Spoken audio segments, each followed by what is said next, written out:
정치인들이 정치적인 이용으로 장애인을 비하하는 발언들을 많이 합니다. 그 중에서도 사회적인 영향력이 많이 있다는 유명 정치인들이 장애인에 대한 비하 발언을 하고도 그것에 대해서 전혀 문제의식을 가지고 있지 않습니다. 그 중에 한 사람이 바로 이해찬 더불어민주당의 지금은 정치에 뒤로 나가셨다라고는 하나 여전히 정치적인 영향력을 끼치고 있는 이해찬 전 당대표님이었죠. 그분이 장애인에 대한 비하 발언을 하시고 그것에 대해서 저희들은 이것이 우리 사회에서 장애인의 인권 침해가 일어나는 가장 분명한 완전한 그것이 바로 시작이라고 저희는 생각해서 굉장히 중요한 문제로 국가인권위원회에 지적을 했습니다. 그래서 정치인들이 유명한 정치인이라고 하는 이 사회에 중요한 영향력을 미치고 있는 이분들이 장애인에 대한 제대로 된 인식 교육을 받고 이후에는 다시 이런 일이 벌어지지 않도록 다시는 재발방지를 위해서 이런 것에 대한 문제 제기를 해야 된다고 했고 교육을 받으라고 국가인권위원회에서 공고하라고 분명히 했습니다. 그것에 따라서 분명히 교육을 받을 것이라고 생각을 했고요. 국가인권위원회 그것에 대해서 권고한 걸로 알고 있습니다. 그런데 여전히 더불어민주당이라는 이 정당의 정치인이 이해찬이라는 사람이 도대체 장애인에 대한 차별 인식에 대해서 전혀 없는 상태로 여전히 교육을 받지 않고 그리고 그것을 교육을 이해했는지에 대해서 국가인권위원회는 이것을 명확하게 밝히지 않고 있습니다. 이것에 대해서 이것을 충분하게 권고를 이행하라고 저희는 요구합니다. 그래서 장애인에 대한 차별 인식을 바꾸는 정치인들의 교육에 대한 것을 받아서 더 이상은 정치인이 장애인을 비하하고 그리고 매년 있는 4월 20일 장애인 날을 장애인을 위하는 날이 아니라 장애인의 권리가 보장되는 날로 만들 수 있도록 그래서 더 이상 장애인을 정치적인 이용물로 여기지 않도록 이것을 하나의 모범으로 삼았으면 좋겠습니다. 그래서 오늘 명확하게 국가인권위원회가 해야 할 일 그리고 정치인이 가져야 될 책임성 이것에 대해서 오늘 비판을 가하고자 합니다. 여기 계신 여러분들은 이것을 명확하게 알려주시고 사회적인 영향이 있고 국가적인 영향을 갖고 있고 권력의 정점에 있는 사람들이 장애인을 더 이상 정치적인 이용을 하지 않도록 그래서 장애인단이 비하 발언을 하지 않도록 해주시길 바랍니다. 감사합니다. 네, 반갑습니다. 오늘 아침부터 국가인권위에서 이해찬 의원의 발언 가지고 얘기를 하게 돼서 무척 혼란스럽기도 한데요. 저는 노동장애인이 활동하고 있는 글로벌하고 합니다.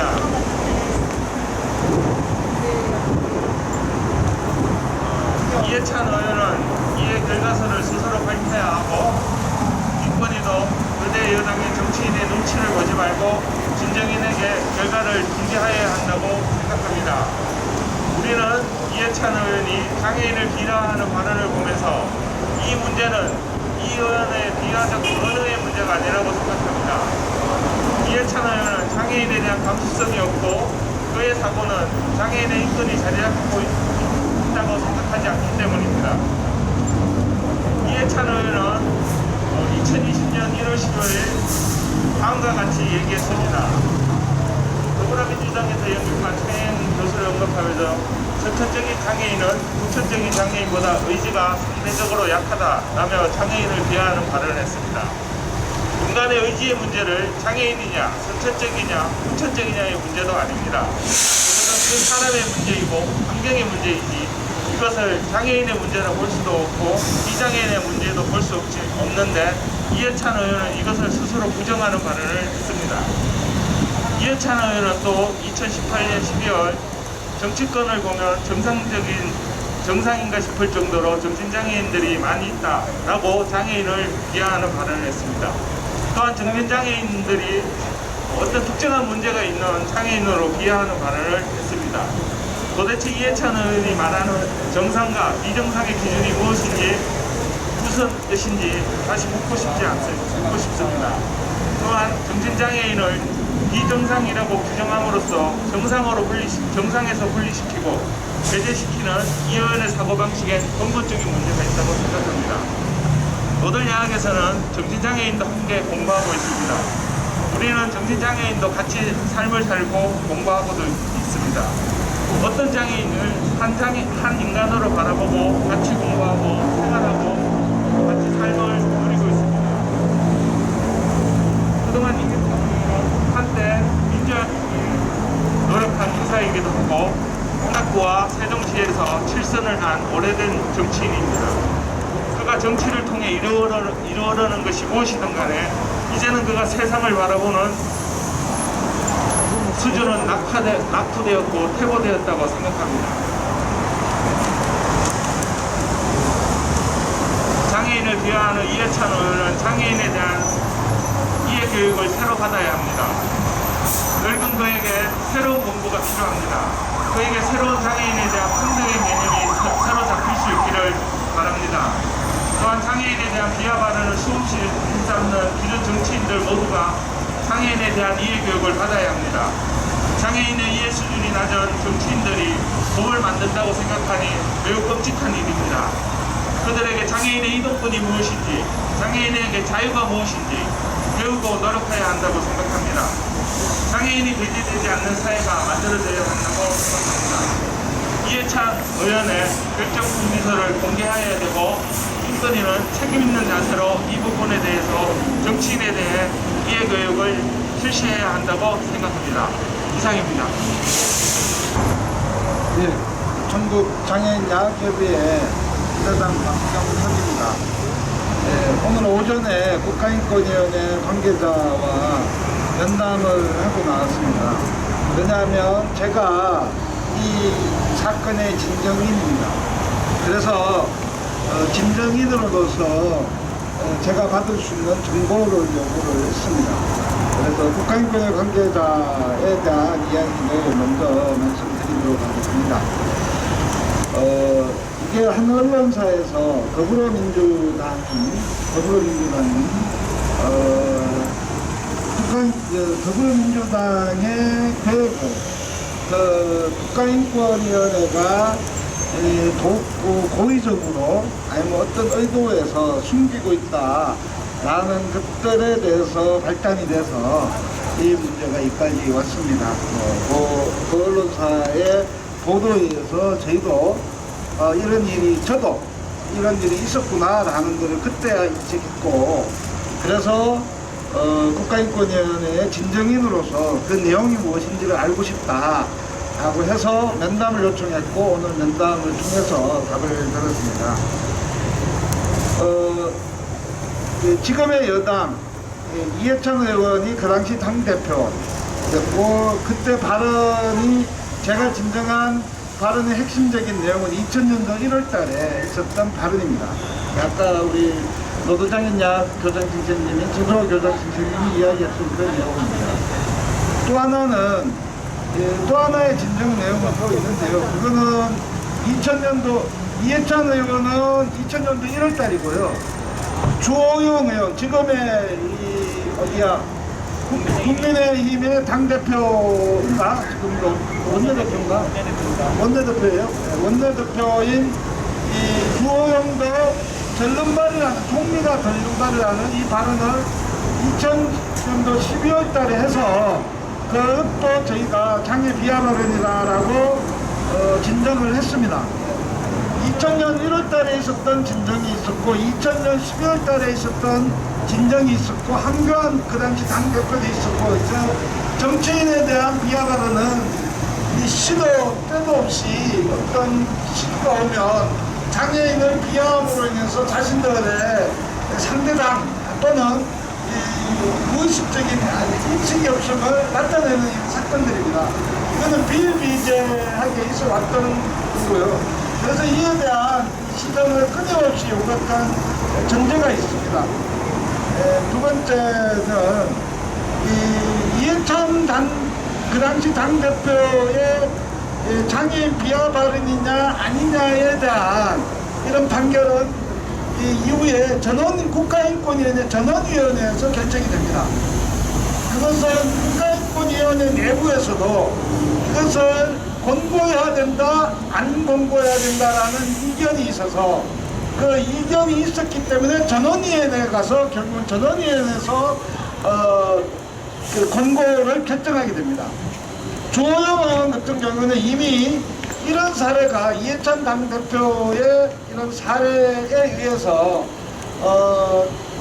권고가 되어졌기 때문에 국가인권위원회 차별시정위원회의 소위원회에서도 결정이 가능했습니다. 그 차이가 하나가 있습니다.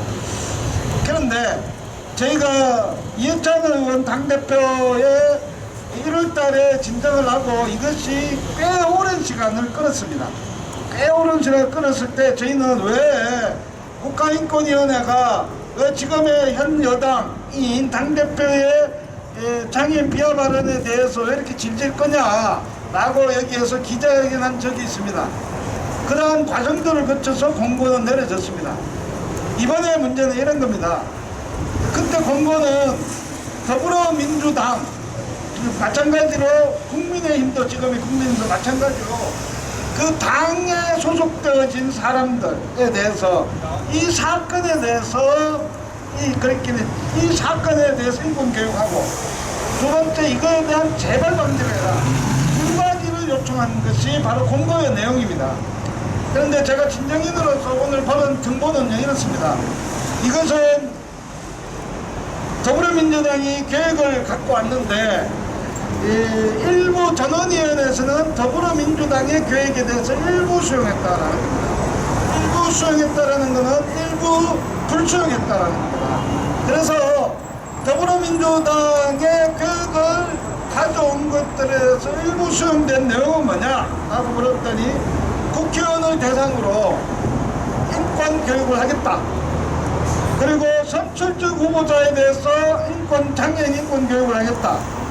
세 번째 당원들에 대한 인권교육을 하겠다라는 것이 더불어민주당이 제출한 내용이라고 합니다.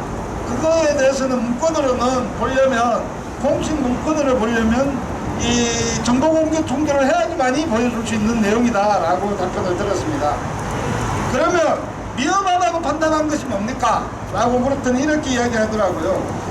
이해찬 당대표가 이야기한 내용 그 선천적 장애인 또 이제 정신적 장애인이 했던 두 가지의 다른 내용에 대한 그것이 잘못된 것들에 대한 교육은 계획이 없었다. 그러니까 이미 비하 발언을 한 내용에 대해서는 언급하지 않고 이후 인권 교육을 잘 하겠다 라는 것만 했기 때문에 일부는 수용되고 그리고 재발 방지는 수용되고 그 인권 침해한 그 자체에 대한 인권 교육은 수용이 되지 않아서 일부 수용으로 이야기되어졌다라고 이야기를 하더라고요.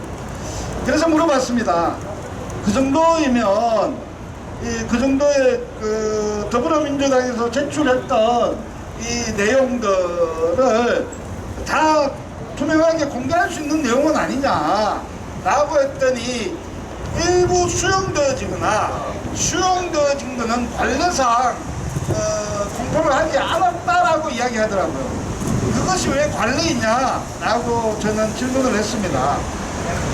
오히려 그런 문제라면 특히 정치의 문제, 이 정치라는 것은 이 사회를 이 사회에서 매우 책임이 있는 집단입니다. 공적인 집단이고요. 이것이 어떤 사기업의 정보의 문제도 아니고 어떤 개인의 정보의 문제가 아니라면 이 정치를 통해서 이 사회를 움직이려고 한다면 오히려 이런 문제들에 대해서 더 투명하게 밝히고 국가인권위가 먼저 밝히고 그리고 더불어민주당이나 국민의힘이 이런 계획이 있고 이것들이 잘 됐는지 안 됐는지를 공개적으로 검토해야 될 문제이지 이것이 관례라는 이유로 이렇게 그것을 밝히지 않음으로 인해서 이 밝히지 않는 결정은 누가 하는가 하면 전원위원회에서 한대요. 전원위원회에서 수용 또는 일부 수용되어진 내용과 관련해서는 공개할 수도 있다. 그러니까 할 수도 있는데 안 할 수도 있는 거예요. 왜 전원위원회에서 이렇게 이런 책임 있는, 그리고 또 지속적으로 반복되는 책임 있는 정치인들의 이 비하 발언에 대해서, 그 비하 발언에서 공부한 내용에 대해서 당이 어떤 계획을 제출했는지를 오히려 더 투명하게 밝히고, 부정한 지점이 있으면 부정한 지점을 지적하고, 그리고 수용될 문제가 있으면 무엇이 수용되었다라는 것들을 알리는 것이 이러한 오해를 하지 않는다. 이것이 어떤 여당의 감사기나 야당의 감사기의 문제가 아니라 오히려 국가인권위가 해야 될 이 투명성, 책임성에 대해서 오히려 소홀한 것이다. 저는 전원위원회의 판단들이 할 수도 있다는 판단들의 권한이 있었다면 전원위원회는 마땅히 이런 문제는 공개를 했었어야 된다. 이것이 여당이냐 야당의 문제가 아니라고 생각을 합니다. 그것 또한 마찬가지로 주무용도 공고를 받았고 그 계획을 했다는데 그것도 비공고를 처리했대요. 그러니까 정치 집단에 대한 장애인 인식 개선, 인권 교육에 대한 자신들의 계획에 대해서 다시 한번 이 자리에서 국가인권 촉구합니다. 전원위원회에서 결정한 각 당이 낸 이 계획은 공포하십시오. 그리고 그것의 준수 여부를 지속적으로 모니터링 하십시오. 이것이 국가인권위가 해야 될 일입니다. 그것이 진정인 또한 이 문제를 통해서 피해받은 장애인들, 그리고 장애인에 대한 비하 발언이 계속되고 있는 이 시점에서 장애인의 인권 교육이 무엇인가를 명확하게 국가인권위가 밝히는 것이 중요하다고 저는 생각합니다.